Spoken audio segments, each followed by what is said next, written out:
Bueno, buen día a todos. Eh, Viernes 9 de enero del 2026.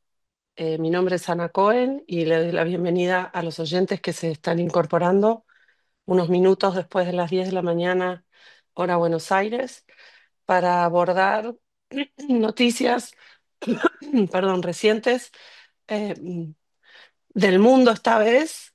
Comentábamos en la previa con Andrés Malamud que por primera vez en un montón de años no es la Argentina la productora de eh, nuestras preocupaciones y nuestras inquietudes.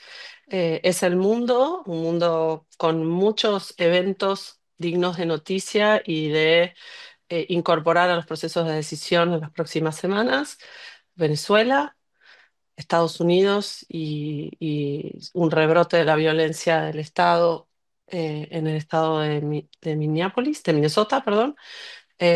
Algo con el Mercosur y cosas que se van agregando a la idea original, que era abordar la cuestión de Venezuela en sí mismo. Así que voy a compartir con ustedes nada, las ideas que traiga Andrés Malamud, a quien voy a presentar en breve. Un segundito que estoy buscando su bio. Em, pero básicamente, Andrés, muchas gracias.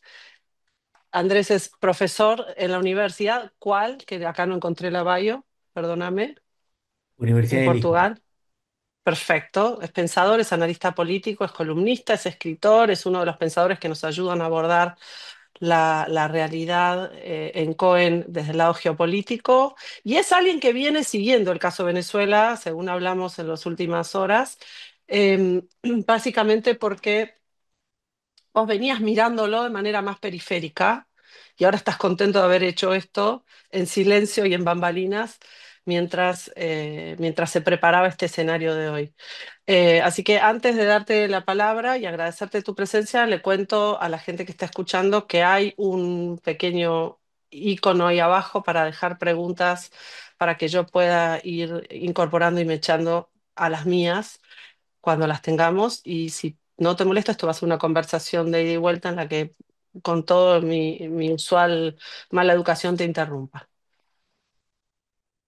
¿Te parece que ordenes vos más o menos los temas como los querés ir abordando y yo te salpico de preguntas? Dale, Ana, muchas gracias. Tu interrupción no molesta. Al contrario, Bueno, vamos a darle gracias. dinámica a esto. Mi idea es estructurar una introducción muy breve en tres preguntas. ¿Qué está pasando? ¿Por qué está pasando? ¿Y qué puede pasar? Ujú, Empecemos por el qué. No hubo invasión. Lo que nosotros observamos fue un bombardeo con extracción. Los Estados Unidos hace tiempo venían diciendo que tenían un problemita con el gobierno de Venezuela y decidieron descabezarlo.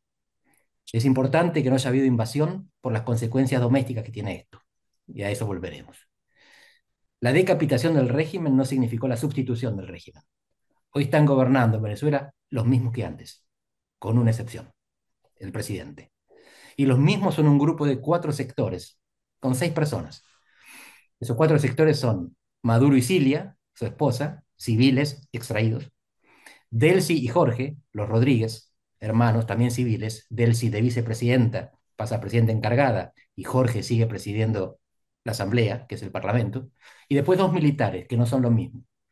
Vladimir Padrino es el ministro de Defensa, maneja las tropas, y Diosdado Cabello es el ministro de Interior, maneja la policía y los colectivos, que son las milicias del régimen.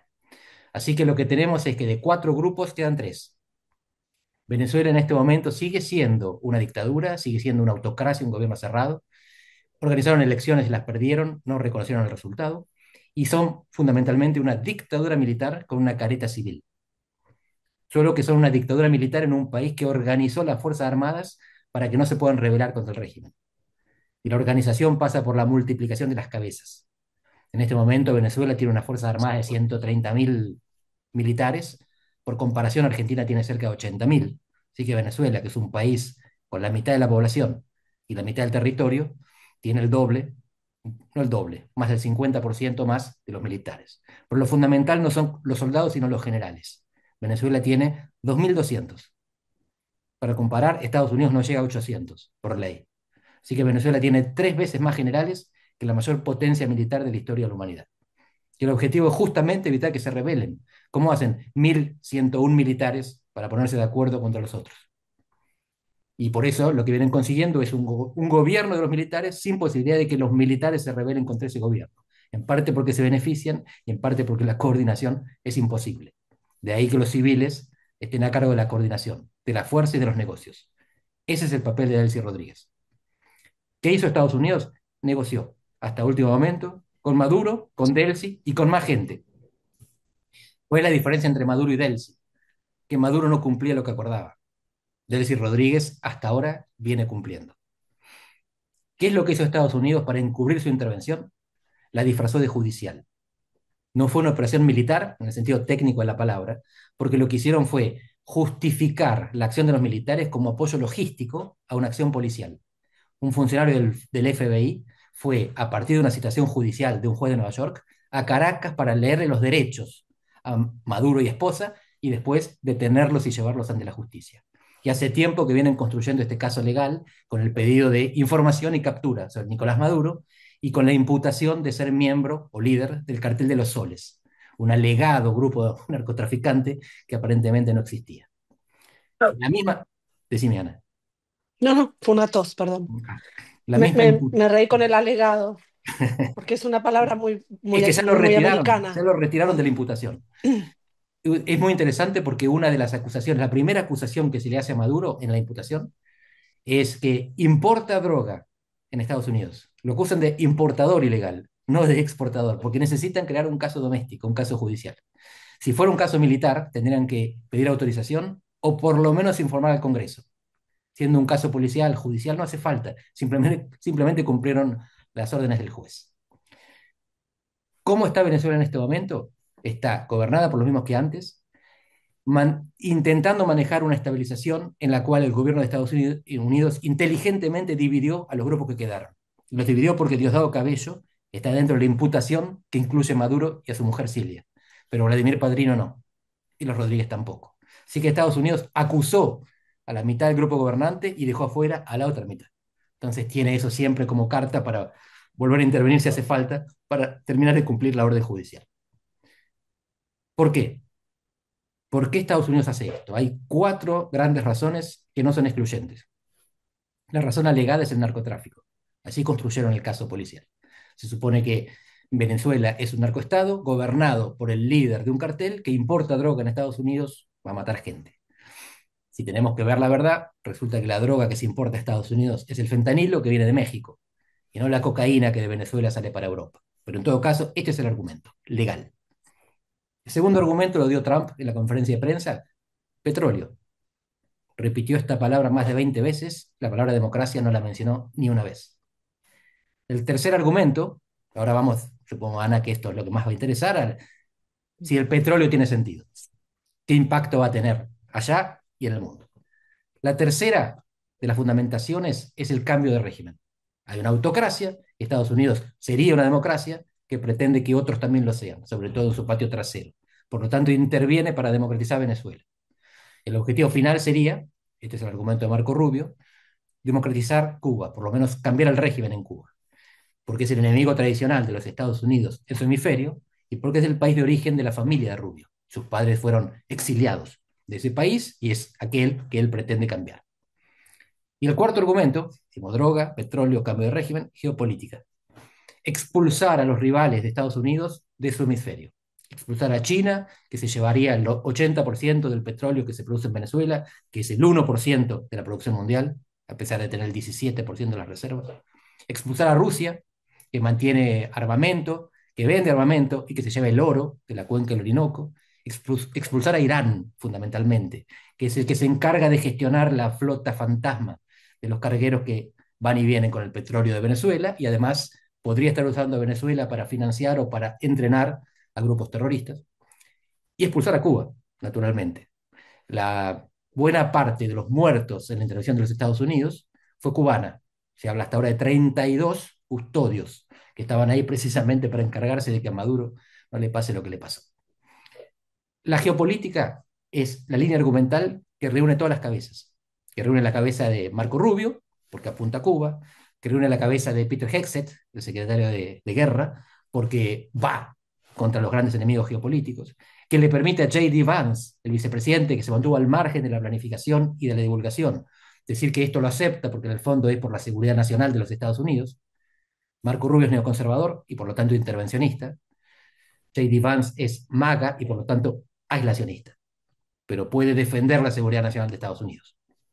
Y finalmente a Trump, que puede justificarlo como quiera, por democracia, contra el narco, por el petróleo, como más le guste, pero la geopolítica en el fondo él la entiende como una división del mundo en esfera de influencias, en la cual vos preservás la tuya y en todo caso molestás en la de los demás, pero en la tuya no tienen que entrar los demás. Así que Después la habrá... causa geopolítica sería como el lugar donde pueden reunirse el aislamiento y el America First con Exacto. una intervención mucho más agresiva en Latinoamérica como el famoso patio trasero de Estados Nadie Unidos, diverge de eso y todos lo pueden enarbolar como causa primera o segunda. El MAGA de sin, Vance, America First de Hexet, el neoconservadurismo de Rubio y el transaccionalismo de Trump. Ahí todos se encuentran cómodos. Donde no se encuentran cómodos es en botas en el terreno y guerras interminables. Por eso Trump, como Irak. Irak es el ejemplo de lo que no se debe hacer, de cómo no se debe entrar y de cómo no se debe salir. Mientras tanto, todo lo que hicieron en el medio también estuvo mal. Para evitar eso, dejaron al régimen. Y ahora, ante la frustración de la oposición democrática en Venezuela, Rubio salió con un plan transicional en tres etapas. La primera etapa es la estabilización, dice él. La segunda etapa es la reconstrucción, inversiones, sobre todo hidrocarburos. La tercera etapa es la transición. Esta explicación tiene varios problemas, pero en principio tiene algún sentido y sobre todo calma a aquellos que apostaron todo a que iba a haber democracia en Venezuela y a mí me lo dijeron en noviembre, en Navidad.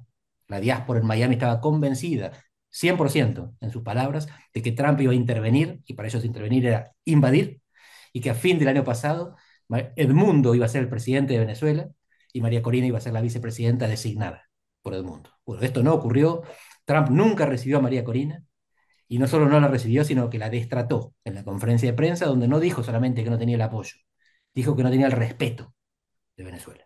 Así que no tiene el apoyo de los militares ni el respeto de los... Ella sacó más, ella no, su candidato, porque ella fue prohibida, fue proscripta, su candidato sacó cerca del 70% de los votos, certificado por las fichas que la oposición y los observadores consiguieron recolectar. Una elección que fue robada por Maduro. Así que tenemos hasta ahora que hubo un bombardeo y descabezamiento sin invasión, que hay cuatro razones para justificarlo, que no todas son igualmente creíbles, pero que todas son sustentadas por un actor relevante dentro del gobierno de los Estados Unidos, que no son excluyentes. Y ahora vamos a ver qué es lo que puede pasar. Primero, en América Latina, y quiero dar un paso atrás, porque esto no es solamente América Latina. La Estrategia de Seguridad Nacional que Estados Unidos publicó en noviembre y difundió en diciembre del año pasado, hace un mes, ellos se refieren a las 5 áreas del mundo en orden de prioridad y colocan al hemisferio occidental primero. Dos puntos relevantes. Primero, no es América Latina, es hemisferio occidental. Incluye a Canadá y a Groenlandia. Segundo, primero, no estábamos en primer lugar desde nunca. Hace mucho tiempo que América Latina es irrelevante, por lo menos desde 1991. 89-91 se cae el muro, se unifica Alemania, se disuelve la Unión Soviética. Y desde 2001 en adelante, mucho menos todavía. La guerra del terror se lleva toda la prensa, todos los focos, y América Latina es considerada irrelevante. Tan irrelevante es que el chavismo llega al poder en el 99. Y Estados Unidos lo sancionó, hizo operaciones, siempre molestó, pero lo dejó estar, lo dejó ser. A Petro lo dejó estar en Colombia. Cualquiera podía ganar una elección en América Latina y Estados Unidos no prestaba atención. Ahora sí, presta atención, pero también presta atención a Canadá y presta atención a Groenlandia. En Argentina hay una sensibilidad de que Estados Unidos quiere las zonas sensibles, los puntos donde se construye infraestructura crítica, por ejemplo, Tierra del Fuego, porque es el lugar en el cual se proyecta poder a la Antártida. No tenemos Ujú. ninguna fuente del gobierno de Estados Unidos que asegure esto, salvo el Comando Sur, que es una entidad burocrática que naturalmente tiene que defender su razón de ser. Por eso, cuando en Argentina dicen, en el Comando Sur dicen que la Antártida es importante y que Argentina es relevante y que las Malvinas está, es lo único que no se puede creer. Tenemos que creer que somos relevantes en el sur cuando alguna otra entidad del gobierno americano diga que lo somos, no cuando aquella que fue creada para decirlo lo diga. Mientras tanto, en todos los documentos y declaraciones de Trump, nosotros escuchamos Groenlandia, México, ahora Colombia, Panamá en el pasado, Panamá cumplió y sacó a las empresas chinas Mm, de la boca del canal, Groenlandia, Groenlandia y Groenlandia. Es más, habla más de Groenlandia que de Cuba. Trump dijo de Cuba que espera que caiga sola. Y en Colombia, además de haberse amigado ayer con Petro en una conversación telefónica, como antes se había amigado con Lula, Petro termina su mandato en 8 meses, este año. Así que no hace falta hacer ningún esfuerzo para sacarlo. En todo caso, tienen que cuidarse del que viene, que sería un candidato de izquierda bien posicionado, porque la derecha está toda peleada en Colombia. ujú. Términos, sí, impacto sistémico. ¿Qué significa esto en el mundo? Significa la aceptación de las esferas de influencia. Por supuesto que cada una de las potencias, que son tres, Estados Unidos, China y Rusia, va a molestar en el margen, en la frontera, a los demás. No es que Estados Unidos va a decir, China, por favor, invadí Taiwán. Va a decir que no, pero va a decir que no con línea roja autoimpuesta. Y esa línea roja, esto lo conversé con funcionarios del gobierno anterior, de Biden, pero no hay razón para pensar que los actuales habrían cambiado la estrategia, es todo el apoyo salvo tropas. Lo mismo que Ucrania, cuando Estados Unidos apoyaba a Ucrania durante Biden. Todo lo que quieren armas, No, le damos todas las armas que ustedes quieran. Les damos, les el facilitamos, le famoso dicen. no boots on the ground. Exactamente, ni un soldado americano va a luchar para defender Taiwán. Y por supuesto que ni una bala norteamericana va a salir de un fusil para defender Taiwán. Y China sabe esto. Pero China no necesita invadir Taiwán, le alcanza con cortar los cables submarinos, con hacerle un cerco de barquitos, y en un mes Taiwán se queda sin electricidad.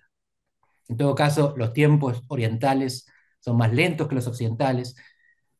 Rusia también tiene tiempos administrables, en parte porque la democracia tiene el ciclo electoral, que cada 2 o 4 años te requiere ser popular, y una autocracia cerrada no te requiere ser popular cada 2 o 4 años y puedes planear a largo plazo. Ujú. Algunos piensan que esto que hizo Estados Unidos es un antecedente peligroso, porque destruye el orden internacional liberal, el multilateralismo y el derecho internacional, y que ahora los demás van a hacer lo mismo. No hacía falta. Rusia invadió Ucrania y le robó Crimea en 2014. E invadió Ucrania otra vez y ya le va llevando casi 4 regiones completas, el 20% de Ucrania, en 2022. Tiene una guerra que continúa. Israel está permanentemente, a través de sus colonos, tomando territorio cisjordano. Gaza es otra cosa. En Gaza lo que hay es crisis de seguridad humana, matan gente. En Cisjordania, además, toman territorio. Lo que estamos viendo no es solamente el mundo dividido en esferas de influencia, que es algo típico de siempre y sobre todo del siglo XX. Es el regreso de la adquisición territorial. Vos lo que No hay- estás diciendo es que, perdón, que Venezuela no es necesariamente un disparador de ciertas atribuciones que se toman ciertos gobiernos, sino un síntoma más de lo que ya viene ocurriendo Sí, históricamente. De hecho, ayer hablábamos de Noriega, ¿no? exactamente. Eh, Bueno, en el caso de Panamá, Estados Unidos devolvió territorio, porque era el acuerdo que había hecho Carter con ujú. Torrijos unos años antes, así que se atuvieron a él. El canal de Panamá hoy lo administra Panamá mucho más eficientemente que antes los Estados Unidos, pero siempre pende la amenaza de que si hacen algo que Estados Unidos no quiera, Estados Unidos se lo lleva otra vez. Y por eso cuando Estados Unidos amenaza, Panamá echa a China de su territorio. Pero no es adquisición territorial. La adquisición la vemos en Ucrania y la vemos en Cisjordania. También lo que vemos es el caso de escisiones, divisiones de países sin voluntad. Somaliland, de Somalia. Ujú. Pero acá la clave es Groenlandia. Groenlandia es la isla más grande del mundo, tiene una superficie que 2 tercios, casi 3 cuartos de la superficie argentina y solo 50.000 habitantes. Y tiene un montón de atributos que la hacen deseable. Primero, el control sobre el Ártico, el acceso al Ártico, que es un mar congelado que se está volviendo navegable. Segundo, que actúa como zona intermediaria entre el norte de Rusia y el norte de los Estados Unidos, es decir, por donde los misiles pueden llegar más rápido. Tercero, que es el punto por el cual los navíos mercantes chinos van a pasar en una vía comercial que es mucho más rápida, cuando esté descongelada, que el canal de Suez. Y por lo tanto tiene importancia geopolítica, geoestratégica y geoeconómica. Y además está probablemente llena de recursos naturales, muchos de ellos inexplorados. Y tiene cero regulación si Estados Unidos se hace cargo de ella. Pero es parte de Dinamarca, que es miembro de la OTAN y miembro de la Unión Europea. Así que la toma, una compra hostil tendría problemas serios para lo que se llama todavía la comunidad occidental, Occidente, que es algo que en la De hecho, práctica, Europa expresó preocupación en las últimas horas, En ¿no? Europa no es que no se hable de otra cosa. Al contrario, te contaba recién, Ana, esta Ujú, mañana aprobaron en el Consejo Europeo el acuerdo con el Mercosur. Y en parte algunos creen que es el estímulo, el incentivo geopolítico, el hecho de que las tres potencias se le estén dividiendo a Europa, se le estén masticando. Primero la invaden por Ucrania, después la tarifan, la arancelan del otro lado y ahora le disputan la isla más grande. Es lo que la convenció de juntarse con los desahuciados del mundo para no quedar tan expuesta a las potencias que se la reparten. Pero lo que quiero distinguir acá es que la adquisición territorial es una práctica que en el siglo XX casi no se utilizó. En el siglo XIX fue muy común, Estados Unidos está construido a partir de la adquisición territorial. Era legítima en el siglo XIX. Compró la mitad y conquistó la otra mitad. Compró la Luisiana de ujú, Francia, compró Alaska de Rusia y conquistó Texas, California, Nuevo México y tantos otros de México. ujú. Así que la Sí. mitad del territorio mexicano hoy es Estados Unidos. Por lo tanto, esto en la mentalidad histórica de los Estados Unidos tiene mucho sentido. Y el presidente más parecido a Trump es Andrew Jackson, también de aquella época, siglo XIX. Y Theodore Roosevelt, que es aquel de hablar despacio y llevar el palo grande, hablar Ujú. suave. Trump no precisa hablar suave. Y Un esa para mí conquistador es natural, Teddy Roosevelt. bueno, la gran novedad de Trump no es que cambie el orden mundial, no es el abuso del derecho internacional, no es el desmantelamiento de las organizaciones multilaterales, que ya estaban desmanteladas. La OMC ya no funcionaba, los paneles arbitrales estaban desmantelados por Estados Unidos antes de Trump. La gran novedad es que se cayó la careta de la hipocresía. No te miente más. Te dice, vamos por el petróleo, no vamos ni por tu bien, ni por la moral, que es, en el fondo, el mismo argumento de los colonos en Cisjordania. Vamos, porque es la tierra que nos prometieron a nosotros, es el acuerdo que tenemos con Jehová desde hace 5.000 años. Una razón bíblica. La misma razón que invoca Rusia, que reconocía a Ucrania en las Naciones Unidas, pero dice, la nación rusa nace en el Rus de Kiev. Ucrania es Rusia. Listo. El derecho internacional ni siquiera hace falta invocarlo para justificarse. A partir de ahora son motivaciones internas, domésticas, las que legitiman que el más fuerte, esto es una postulación de Tucídides, el inventor de la historia, de la guerra del Peloponeso. En relaciones internacionales, los fuertes hacen lo que pueden y los débiles sufren lo que deben. Trump lo hace porque puede. ¿Cuándo va Ujú, a dejar de poder? El día que lo contengan desde adentro, el día que pierda las elecciones intermedias, que la Corte Suprema emita un mandato contra lo que está haciendo, o que el Congreso, que puede perder en noviembre, y en este momento acaba de pasar un proyecto en el Senado para no volver a atacar a Venezuela, le diga, hasta acá llegaste. Pero para eso todavía falta mucho. Ana, si te parece, Me, me bombardeame. debato entre llevarte al ámbito petróleo, que seguramente a nuestra audiencia le interese muchísimo, y vamos a hablar. Me debato también de incorporarte. ¿Cuánto de esto estaba orquestado también con apoyo interno venezolano y hacer un paralelismo con la interna en Estados Unidos de lo que está pasando en los distintos canales que ya mencionaste? Marco Rubio es uno, JD Vance es otro, son los dos candidatos y probablemente con maduración más avanzada para sucederlo a Trump, si es que Trump decide respetar la tradición constitucional de no autoproclamarse candidato él. Eh, y también en la tercera esfera, la supuesta sorpresa de China frente a lo que pasó y la percepción de que Rusia estaba un poco enterada de lo que venía, lo que iba a pasar con Maduro. Y un tuit que vos hiciste con una división hace unos días del mundo en tres ejes que son los que mencionaste recién, y cómo se van negociando entre estas grandes potencias el dominio hegemónico de las tres regiones. Entonces, te doy para elegir y te disparo por ahí, pero no quiero que Vamos con consumamos todas. toda la hora sin, bueno, dale, en Interna de el orden que Venezuela, la quieras. interna en Estados Unidos y la posición de las grandes potencias. Y el petróleo. Ajá.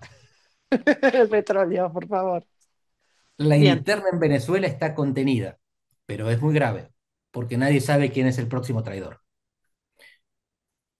No tenemos la información, es pública, de que hubo infiltración dentro del equipo que custodiaba a Maduro. Y tenemos información también de que hubo traición. Solo que esto de la traición es interpretable, porque el mismo Maduro estaba negociando con el gobierno de Estados Unidos. Así que sabemos que el gobierno de Estados Unidos estaba hablando con todos, y todos estaban hablando con el gobierno de Estados Unidos. Suponemos que Delcy estaba avisada porque al parecer había estado, y esto es todo rumores que se van desmintiendo. Se decía que estaba en Rusia, se decía que los diplomáticos rusos habían salido a Venezuela la última semana de Ujú. diciembre. Rusia desmiente todo. Pero uno entra ahora en la página de la Cancillería rusa, y tiene 3 párrafos nada más diciendo esto, qué mal, y apelando al derecho internacional. Rusia había desarrollado el sistema de defensa antiaérea, que no disparó un tiro, y tenía los famosos aviones que supuestamente fueron destruidos sin despegar. Así que uno puede pensar que eran muy incompetentes, o que los venezolanos que compraron el sistema antiaéreo eran muy incompetentes, o que alguien cerró un ojo. Lo que sabemos de Rusia, y después volvemos a Venezuela y Estados Unidos, es que es probable que hayan colaborado en la zona liberada de mayo del año pasado, cuando hubo extracción de 5 refugiados venezolanos en la Embajada Argentina, ¿se En la acuerdan? Embajada Argentina, sí. Durante 14 meses hubo 6 personas, una después salió, los otros 5 habrían sido llevados a Estados Unidos inesperadamente el 6 de mayo. Estaban encerrados, sin agua, sin electricidad, sin comida, bajo la protección de la embajada brasileña, que tenía también dificultades para hacerles llegar ciertas cosas, con tortura sonora, ruido, volumen. Y de repente se despiertan en conferencia de prensa con Marco Rubio en Estados Unidos. Cuando yo viajo en noviembre a Miami, lo que trato de hacer es preguntarle a la diáspora venezolana cómo había sido la operación. Me interesa saber las complicidades dentro del régimen. Digo, esto no pueden haberse escapado sin que nadie supiera. Pues les tuvieron que abrir el camino. Y niegan toda complicidad dentro del régimen. Y en un momento cuando yo digo, no puede ser que un helicóptero haya llegado hasta la embajada y haya llegado sin que nadie los viera, me dijeron, indignado, no hubo helicóptero. Así que alguna información tenía. La fuga fue por boquete, fue por túnel, no sabemos si fueron todos juntos, si fue de a uno, pero en todo caso tuvieron que llegar después hasta un helipuerto o hasta un puerto, desde donde salieron del territorio venezolano. Y la manera de salir y de traspasar solo se permite con zona liberada. Y finalmente, después de otras inquisiciones, conseguimos saber que había habido complicidades, aunque nunca nos terminaron de decir de dónde. Diosdado Cabello admitió en público que fue una negociación, que fue todo lo que dijo. Y finalmente que habría habido colaboración rusa, que no fue para liberar el terreno, no eran soldados rusos los que estaban en la operación, eran los que posiblemente pedían a los funcionarios venezolanos que liberaran el terreno. ¿Por qué? Es 2 más 2. Estados Unidos con Trump deja de apoyar militarmente a Ucrania y a cambio Rusia deja de apoyar militarmente a Maduro, al régimen. Sigue teniendo sus intereses, sigue defendiendo sus intereses, siguen siendo rivales, que esto quede claro, Rusia y Estados Unidos son rivales geopolíticos, pero los rivales también negocian. En la crisis de los misiles en el 62 en Cuba, parece que en esos 13 días Kennedy le dio un ultimátum, saquen los misiles nucleares. Y Rusia lo sacó. Lo que supimos después es que Estados Unidos retiró los suyos de Turquía. Fue una negociación, negocian entre enemigos. Ahora Rusia se queja de que le persiguen los cargueros petroleros, por supuesto que sí, no son aliados, son rivales que negocian. El caso de China tendemos a pensar que no fue informada, porque había una delegación china el día de la extracción, el día previo, que estaban también Una ahí. delegación comercial, ¿no? Exactamente. Y esto para mí es uno de los datos más importantes porque China y Rusia tienen lo que ellos llaman una alianza sin límites y el objetivo de Trump es romperla. Es un Nixon o Kissinger en reversa. Es separarlos y quedarse con uno. Kissinger y Nixon separaron a China de la Unión Soviética, entonces consiguieron hacer 2 contra 1 en vez de ser 1 contra 2. Ahora la idea de Trump, el ideal sería el mismo. Él con Rusia, contención a China. Esto no lo vamos a saber, como no supimos lo de Turquía hasta mucho tiempo después, lo de los misiles que saca Estados Unidos, pero las pistas convergen. Los Estados Unidos más o menos lo conté ya cuáles son las...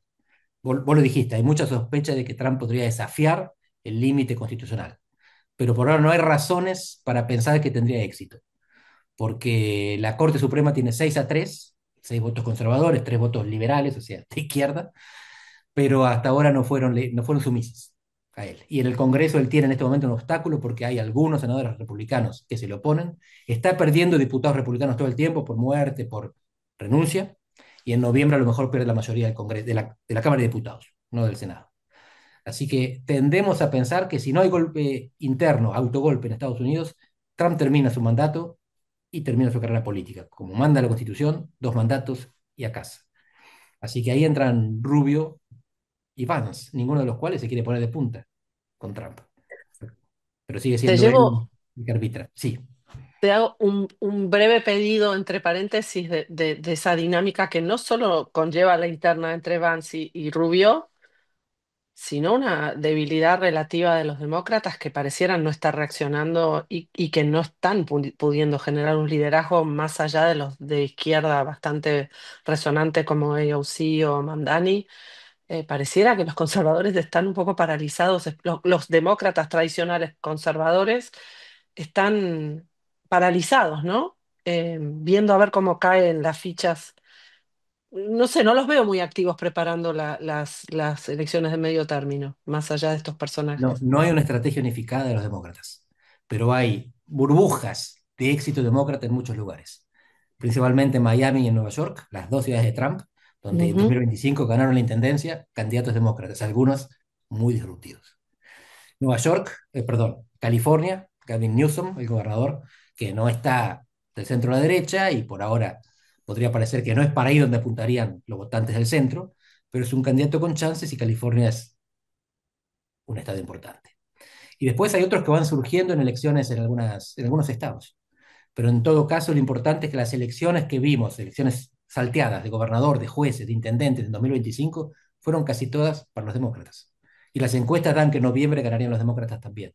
Otra vez, los partidos políticos democráticos suelen no tener estrategias centralizadas hasta que tienen un candidato. Y el ujú. candidato se va a elegir dentro de 2 años. Así que recién ahí sabemos qué podemos esperar. Pero mientras tanto, la insatisfacción popular con el gobierno de Trump es importante y por eso Lo necesita que, bajar los lo que precios. podría proyectar una polarización hacia el otro lado, lo que agrega en la mirada de mercados un grado de incertidumbre. Tal vez en el Congreso, nada, los tiempos son otros, pero un grado de incertidumbre respecto de cómo se viene esto de que el mercado más importante financiero esté regulado con un gobierno polarizado para la derecha y un Congreso que empieza a esbozar ideas de freno, ¿no? Precisamente. Y como decíamos Hablábamos antes, del límite. la incertidumbre sobre el poder de Trump no la generan China ni Rusia, la generan los propios electores norteamericanos. Ujú. Bien. Bueno, nada, cerramos ese capítulo y dejamos un gran signo de pregunta respecto de lo que va a pasar en los midterms en Estados Unidos. Te pediremos información más adelante y te vuelvo al petróleo. La reacción inicial de algunos inversores,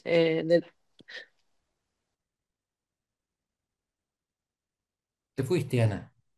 les pido disculpas. Así es Internet en algunas zonas costeras, y me entró un llamado que no esperaba. Me perdí un poco. Algunos inversores y analistas se sorprendieron de la suba del petróleo relativa posterior y de las acciones de las petroleras también posterior. Esto tiene una explicación que me encantaría que nos ayudaras a esbozar, que es básicamente esto no tiene implicancias para la oferta de petróleo de corto plazo.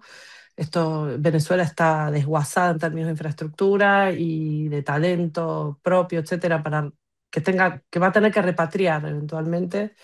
Pero me gustaría que nos llevaras para ese lado un rato. Empiezo por lo más importante.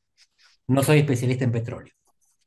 Esto dicho, Venezuela tiene, Bien. como hablábamos antes, 17% de las reservas, comprobadas se dice, pero las reservas son declaradas. No es que la OPEP o alguna organización internacional te va a hacer la confirmación. Confía en lo que dicen las autoridades nacionales. Vamos a suponer que es correcto, pero solo tiene cerca del 1% de la producción. Argentina tiene un poquito menos del 1%. Para subir al 50%, para pasar de 1 millón de barriles a 1,5 millones de barriles, haría falta 3 años y una inversión muy importante. Para triplicar, dicen las proyecciones de los que saben, haría falta 10 años de inversiones muy importantes. Y como ustedes saben, el petróleo de Venezuela es pesado, así que tiene menos margen que el petróleo más liviano. Para dar un ejemplo, en Argentina el petróleo de Comodoro es rentable, pero el de Vaca Muerta, que es liviano, es mucho más rentable. Entonces hay incluso fuga de lugares que dan ganancia a lugares que dan más ganancia. Dicen que el petróleo de Venezuela sería incluso rentable con el petróleo a $40. Si esto es así, hay margen para hacer inversiones mientras haya lo que a algunos les gusta llamar seguridad jurídica. Un país en el cual sepas que no va a haber un golpe de Estado o una guerra civil o una guerrilla que te puede secuestrar a los ingenieros de petróleo. Te está tratando de hacer exploraciones y perforaciones. Tom Friedman, veía que alguien ahí hacía ese comentario en las preguntas. Ujú, Lo publica hace muy poco, pero otra vez, no hace falta ser un genio para saber que si uno quiere hundir mucho dinero, requiere alguna garantía. Por eso la expectativa es que Chevron, que ya tiene inversiones hundidas, sea la que aproveche mejor los primeros tiempos. Los demás, lo que van a buscar quizás es la reparación de la expropiación. Entonces, no solamente quieren garantías jurídicas, sino que le devuelvan lo que se llevaron. Y después van a ver si hacen la inversión. En cualquier caso, el petróleo en el mercado actual, el precio no es que se derrumbó, pero bajó por las expectativas. Pero son expectativas no basadas en proyecciones materiales firmes, son expectativas basadas en la espuma de los tiempos. Pasó de repente, se supone que ahora el petróleo de Venezuela sale al mercado mañana, pero no sale al mercado mañana. Esto es mucho más complejo, más caro y lleva más tiempo. ujú. Por eso no lo vemos allí. Me hiciste acordar algo que escuché en las últimas horas, un analista que explicaba esto en un podcast que yo sigo bastante de mercados, pero decía, el petróleo tiene sus diferencias de calidad dependiendo de dónde viene. En Estados Unidos, que además tiene todo en reserva y casi no consume el propio, es champagne. El de Venezuela es borra de café. Muy bueno. Eh, y me pareció Sí. un buen mecanismo Y para en explicar. Arabia Saudita, es ese que rascas la arena y sale. En Estados Unidos tienen que hacer fracking, hay también mucha tecnología, también en Neuquén. La calidad del petróleo es una cosa y el tipo de extracción es otra. Una cosa es perforar y otra cosa es hacer fracking. En cualquier caso, para tener una idea de la escala, Estados Unidos produce unos 14 millones de barriles diarios, Rusia y Arabia Saudita unos 9, y de Venezuela estamos hablando de uno que pudiera 3, con gran Ujú. inversión y dentro de mucho tiempo. Así que no es la revolución del mercado del petróleo. Esto da algún grado de tranquilidad también a aquellos que estamos mirando a vaca muerta con algo de optimismo, eh, porque básicamente no representa hoy una amenaza a lo que puede pasar, aunque tenemos los mismos desafíos, ¿no? Seguridad jurídica, etcétera, pero ahí te meto en el terreno local y no quiero llevarte ahí. No, Hablabas de Arabia Saudita. no, un detallecito que sí es importante. Lo que puede haber es dis- eh, diversion, es distracción del capital. Distracción en el sentido, desvío de capital. Los capitales que Vaca Muerta necesita para seguir creciendo podrían irse a Venezuela. Entonces, no es el precio del Desafío, mercado de entonces. petróleo lo que te afecta, sino que la plata que necesitabas se fue a otro lado. Sí, a eso me refería. Era esa la preocupación, básicamente. Estamos buscando dólares de reservas y generación de infraestructura en el sur. Bueno, nada. Te quiero llevar, porque hablaste de Arabia y te quiero llevar a un territorio medio que no te lo preparé, pero también en las últimas horas hubo algunas situaciones con Irán. Y quisiera preguntarte, ¿qué estás viendo ahí? Eh, Parece que hay una revuelta bastante fuerte, urbana, por lo menos es lo que se ve. Eh, Todo lo que está mitigado por los canales tradicionales de los medios, etcétera, lo ves en Twitter y en las redes sociales. ¿Y cómo eso convive con una situación otra vez política en Estados Unidos y lo que está pasando después del shooting este de ICE a la persona que además es blanca en Minneapolis, etcétera? ¿Y cómo eso cooptó toda la atención doméstica y Estados Unidos otra vez volviendo a la escandalización de la cuestión doméstica y deja de lado algo que en definitiva Trump provoca también inicialmente con los bombardeos, etcétera, que es un poco la liberación de la idea de que Irán puede tener un cambio de régimen en breve? Te llevo ahí un ratito, porque eso también tiene implicancias en el petróleo. Sí. La palabra que mejor define Irán es vetusto. Todo está viejo en Irán, desde el régimen hasta la infraestructura. Teherán es una ciudad millonaria de personas que se quedó sin agua. No tiene más reservas de agua. Hacen racionamientos como en Buenos Aires hacemos de electricidad. Y es una situación insustentable, por ahora urbana, porque eso es lo que tienen estos países, Irán, Turquía, son casos similares en los cuales hay un gran cosmopolitismo en la capital y mucho conservadurismo en el resto del territorio. Así que, aunque la insatisfacción en Irán es generalizada, no creamos que una revolución en Teherán es capaz de tirar al régimen. Hace falta más que eso. Lo que sí puede haber es un aprovechamiento por parte de Israel. La política doméstica de Israel en este caso es muy importante.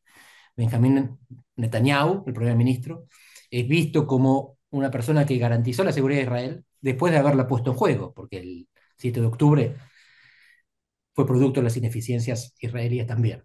Pero en este momento enfrenta una situación política que no es frágil porque las elecciones no serían hasta dentro de 2 años y mientras tanto si garantiza 61 bancas en un Congreso de 120, está protegido. Pero si pierde el apoyo de un partido minoritario, se convocaría elecciones que él podría perder. Él no quiere perder las elecciones porque probablemente terminaría preso. No es la primera vez. Ehud Olmert es un ex primer ministro israelí que también terminó preso después. Así que Israel es un país que tiene un sistema judicial independiente. Netanyahu está bajo proceso y no está preso probablemente porque es primer ministro. Va a hacer cualquier cosa para no dejar de serlo. Una guerra con Irán es lo más fácil, porque un conflicto exterior galvaniza el frente interno y porque además Irán está ahí, está regalado en parte por su vetustez y en parte porque Israel ya destruyó en la guerra de los 12 días sus defensas antiaéreas, su capacidad general de hacer la guerra. Y esto le sirve también al régimen de Irán, no a los iraníes, sino al gobierno. El enemigo externo siempre te ayuda a mantener el poder interno hasta que perdés seriamente la guerra. Los militares argentinos pueden dar fe. Ujú, Así que no es impensable, al contrario, es muy pensable. Están todos pensando en otro ataque israelí a Irán, o iraní a Israel, pero que sería retaliado con mucha más violencia todavía. ¿Cómo puede impactar esto el precio del petróleo? Y termino con esto. Lo que observamos en los últimos tiempos es un desacople entre conflicto geopolítico y precio del petróleo. En parte por las nuevas tecnologías, en parte por la diversificación geográfica en la cual el petróleo se produce, y en parte también porque, más allá de lo que decíamos antes, de que el petróleo dio unos saltitos ahora por lo de Venezuela, los que comercian con petróleo aprendieron a leer la geopolítica y a no asustarse por guerras sin mucho significado. sí, yo recuerdo las primeras ideas que se me formaban sobre el mercado allá cuando era muy pequeña, estaba en el colegio todavía y la reacción de los mercados a la invasión en Kuwait, etcétera, y la indefinición que te provocaba esto y el pánico que generaba. Y pasamos por Ucrania, pasamos por Israel, Irán, y claramente hay un grado de pragmatismo ahí y de que nada, se empieza a leer más esta segmentación, que es esta fragmentación entre lo que es negocio y lo que es mundo geopolítico. Un mundo geopolítico que se complica, que nos da un montón de eventos preocupantes desde el lado de las seguridades nacionales, etcétera. En enero, que para el verano latinoamericano debería ser un mes de paz, y al mismo tiempo los mercados están exultantes, con lo cual hay una disparidad gigante. Nada, te quería llevar un poco vos dijiste, terminamos con Irán, pero yo te vuelvo a Irán un segundo. ¿Ves algún grado de inteligencia fina en los rumores de retiro de diplomáticos rusos, rumores, digo, de retiro de diplomáticos rusos de Israel en las últimas horas, que fue negado, me decís, con esta cuestión de Irán? Bueno, hubo ese rumor y una desmentida en la que confío más que en el rumor. Ok. Lo mismo se había dicho de la salida de diplomáticos rusos de Venezuela en diciembre. También fue desmentido por Rusia, pero en ese caso fue desmentido por Rusia, que lo tenía que desmentir. En este caso son fuentes israelíes las que lo desmienten, eh, que también podrían tener interés en decir, acá no pasa nada. Pero no, Ujú, justamente a Israel, al gobierno de Israel le convendría decir, miren, los rusos están preocupados porque viene un ataque, que es mejor para Netanyahu. Así que el interesado en que haya la amenaza de un ataque es el que está negando esa posibilidad. Por lo tanto, ujú, no veo por ahora una posibilidad seria de que Israel sea atacado. Decían que sus misiles, sus escudos habían sido agotados con la defensa anterior. En todo caso, están desarrollando sistemas cada vez más novedosos, cada vez más pioneros y cada vez más precisos, incluso al nivel de misiles que llegan a baja distancia, como para evitarlo. Pero además Israel es un país que, como Ucrania, está dispuesto a sufrir bajas para sobrevivir. Esto no se puede decir de ujú. Europa. Cuando hablo de Vetusto y me refiero a Irán, lo mismo se aplica al viejo mundo. Es un país que ¿Cómo ves el viejo mundo? Bueno, mm, justo lo ibas a dividido, contestar. dividido entre los que están dispuestos a dar la vida de sus hijos, a mandar a sus hijos a la guerra, los bálticos, los nórdicos, los orientales, y los que ni locos, de Francia para abajo. Dicen, no, la guerra no es lo nuestro. Y Y esto en parte se ve también en la inversión en defensa. Polonia más del 5%, España menos del 2%. Así que hay dos Europas. Y la distinción fundamental es la distancia geográfica con Moscú. Cuanto más cerca de Moscú estás, más dispuesto estás a defender en relaciones internacionales se llama eh, identidad ontológica. Es defender lo que sos, porque a lo mejor seguís existiendo, pero como colonia, como provincia. Pero acá de lo que seguridad ontológica, acá de lo que se trata es de defender tu definición de vos mismo, no solamente la vida de tu gente en tu territorio, sino la decisión de seguir siendo ucranianos y no rusos. Seguridad ontológica. Y eso Ujú. es algo que se ve, yo no fui a Kiev, conozco gente que fue, y te cuenta que los ucranianos están dispuestos a todo para seguir siendo ucranianos, no solamente para seguir vivos. Están dispuestos a morir para seguir siendo ucranianos y siguen vivos. Pero en el sur de Europa esto no se ve.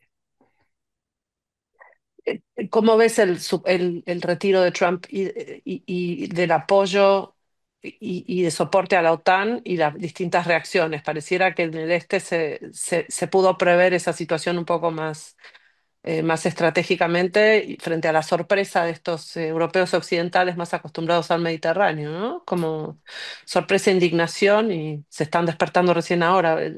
Hablábamos del ministro de Defensa, creo, francés, que decía, vamos a tener que estar preparados. Vos lo dijiste muy bien, me gustaría que lo contaras vos, pero bueno, despertando un poco a la población de un largo plazo un poquito más oscuro del que esperaban, ¿no?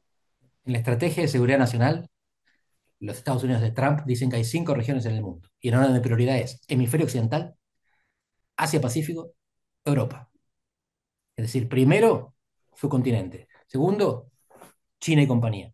Tercero, Europa, o sea, la OTAN. El Atlántico Norte es tercera prioridad para los Estados Unidos. Los países de Europa necesitan a Estados Unidos. Estados Unidos cree no necesitar a los países de Europa. Listo. La OTAN tiene el artículo 5 que dice cualquier ataque de afuera es un ataque contra todos. Cualquier ataque a uno es un ataque contra todos. El artículo Los Tres Mosqueteros sería. Pero ¿qué Ujú. pasa si te ataca uno de adentro? La OTAN no prevé un mecanismo para defenderse de sí misma. Hay un artículo en la Unión Europea de defensa colectiva. Y esto es una ironía, una paradoja, más bien. Groenlandia no pertenece a la Unión Europea. En 1984 se retiraron. Siguen perteneciendo a Dinamarca, que sigue en la Unión Europea, pero este territorio no pertenece. Pero sin embargo, atacar Groenlandia es atacar Dinamarca. Y por lo tanto la Unión Europea está obligada a defenderla. Pero, como decíamos, es una isla gigantesca, 2 millones de kilómetros cuadrados, verifiquen, 50.000 habitantes. Estados Unidos no va a pelear contra nadie, la puede ocupar sin disparar un tiro. ¿Qué va a hacer Europa? Ya tendría que haber hecho, ya tendría que tener sus bases de investigación científica, de extracción de recursos naturales y de defensa militar, probablemente. Si no lo hicieron hasta ahora, ya no están a tiempo. Depende de Trump. Notable. Y con esta, probablemente cerremos y te dejemos libre allá en Lisboa, que entiendo que hace mucho frío, así que nada, incómodo, Sobre pero te todo agradezco. es la hora del almuerzo. Ay, bueno, ya te dejamos en Comí breve. antes. ¿Cómo ves en Latinoamérica las distintas fuerzas y las corrientes políticas de los países y la relación con Trump en este friendshoring que pareciera haber tomado velocidad? Se me ocurren las preguntas de qué pasa con Milley y esto que parece haberle salido bien en términos de la relación con Trump que esbozó. Habíamos hablado ayer de Mauricio Macri y su llegada, digamos, muy directa a la cúpula en Estados Unidos. En relación con Lula, en relación con cómo se acomodan las distintas fichas de cara a Venezuela. ¿Quisieras hacer algún comentario ahí? Me encantaría escucharte. Ujú. En noviembre pasado estuvo en Argentina el expresidente Felipe Calderón, de México. Ujú. ABC organizó un evento y entonces él vino y decía lo siguiente: a México lo está destruyendo la izquierda políticamente y la derecha norteamericana económicamente. Trump con los aranceles está destruyendo la industria automotriz mexicana. Ustedes, en el Cono Sur, tienen que aprovechar para llevarse todas las empresas que se van a escapar de México. Así que dijiste friendshoring y me parece interesante eso, porque no es nearshoring. No es nearshoring. Por lo que estamos viendo hasta ahora, no te conviene estar cerca de Estados Unidos. Al contrario, te arancelan y te bombardean. Estar más lejos es una ventaja. No sé si es algo que Milei vio, no sé si está interesado en que vengan compañías automotrices, creo que está pensando más en minería, hidrocarburos y por supuesto las nuevas tecnologías. En todo caso, la distancia que habitualmente fue un pasivo para Argentina, en este mundo hoy sería un activo. Hoy, si se descongela el Ártico y el tránsito marítimo pasa por ahí, quedamos cada vez más lejos y en Groenlandia descubren grandes recursos naturales, no sé, si litio, por ahora somos importantes, y fíjate, el triángulo del litio, Bolivia, Chile y Argentina, pronto estará gobernado por tres presidentes amigos de Trump. Ahí él tiene una gran ventaja, aunque lo que estamos viendo es que la extracción de minerales no se realiza por invasión, por tropa, acá se hacen acuerdos, ayuda el hecho de tener afinidad ideológica. Y esta es otra novedad. La integración regional del pasado estaba basada en tratados e integración de mercados. A la de hoy no le importa eso, porque los mercados están afuera de la región. Así que la afinidad ideológica puede brindar mucho más beneficio. Mira el bailout, el rescate del Ujú. Tesoro americano para su amigo Milley, Sin que precedentes. la creación de mercados comunes. Y hoy, tener fronteras o no tener fronteras es relevante, pero quizás no tener fronteras sea más favorable. Ok. Bien, Tener entonces, fronteras quiere decir tener contigüidad geográfica. A veces tu amigo está más lejos y tu amenaza vive al lado tuyo. bien. Otra de las cosas que a Javier Milei pareciera ir bien, eh, incluso en contra de las predicciones, ¿no? Porque pareciera que tiene algún grado de supervivencia más allá de lo que uno podría predecir. Venimos diciendo desde, te diría, marzo del 2024. Nadie cuando arrancó podía predecir que las cosas se iban a alinear tanto y viene como batiendo predicciones muy fuertemente su administración. ¿Qué te preocupa de lo local? El gobierno. Hasta ahora casi todas las cosas malas que le pasaron a este gobierno fueron producto de acciones de este gobierno. La oposición está desconcertada y no es dañina. Yo soy uno de los que más cuestionó el impacto del efecto Cuca. Yo creo que no hay efecto Cuca si vos gobernás bien. Y esto lo digo ahora y lo decía con Macri y lo decía con De la Rúa. Lo veía con De la Rúa. El Ujú. gobierno de la Rúa lo vi por dentro, al gobierno de Macri lo vi por fuera y en ambos casos creo que la finalización fue en parte producida por errores propios. En el caso de la Rúa no fue tan claro, porque había condiciones internacionales desfavorables. Si hubiera Ujú. durado 2 años más, agarraba el boom de las commodities y a lo mejor todavía, a lo mejor estaba Antonito presidiendo. En todo caso, en este gobierno, con estas aceptables condiciones internacionales, lo peor que puede pasar depende de errores del gobierno. Errores no forzados, goles amigos, ¿no? Se Sí, llaman friendly fire. exactamente. Ni siquiera es la interna, porque el gobierno está súper centralizado y sabemos quién manda. Así Ujú. que es que se equivoquen los que mandan, no que les hagan la cama los que están disputando el poder. Bien. Bueno, endeble situación para un país que quiere llegar a algún grado de certidumbre. Pero Sí, bueno, pero será el no hay muchos que desafío. estén, no hay muchos que estén mejor, ¿eh? Si vos mirás alrededor, nadie está saltando de alegría en un mundo en paz. Están todos inciertos y turbulentos. Hoy, Correcto. mira, sigan las noticias porque hoy los tractorazos van a incendiar varias capitales europeas, por ejemplo. Ujú. Por el tema del Mercosur, ¿no? Sí, Bien, bueno, estaremos atentos a eso. Te vamos a dejar ir a almorzar. Te agradezco un montón. Gracias un por gustazo, todo. Ana. Esto queda, como siempre, en nuestro blog de perspectivas y en nuestro canal de YouTube. Espero que generemos la misma atracción que la última vez que charlamos y te convoco para la próxima definitivamente. Siempre Mil, disponible. mil, mil gracias y como siempre, súper lúcido y brillante. Gracias. A todos.